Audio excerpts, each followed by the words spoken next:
তো আমরা এখন অরেঞ্জ গার্ডেন থেকে বেরিয়ে এসেছি। তো এখানে কমলা লেবু বিক্রি করা হচ্ছে।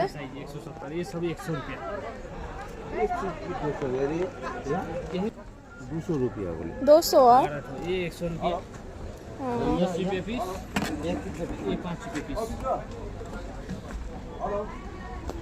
5 रुपया पीस ये गार्डन का नीचे का हाँ।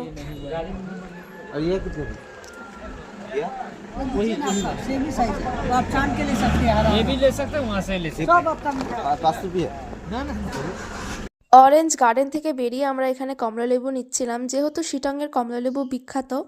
দার্জিলিং গেলে সবাই কিন্তু চা কেনে, আর এই শিটং আসলে সবাই কিন্তু কমলালেবু কেনে, যেহেতু কমলালেবুটা এখানকার ভালো হয়। এখন যেহেতু ডিসেম্বর মাস চলছে, এখন এর লেবু কিন্তু খুবই টেস্টি হবে আর খুবই মিষ্টি খেতে, তাই আমরা ভাবলাম বাড়িতে নিয়ে যাই। এই লেবুগুলো সব রকম দামেরই ছিল, তো আমরা নিয়েছিলাম 12 পিস কমলালেবু 150 টাকা। যাই হোক, টাটা।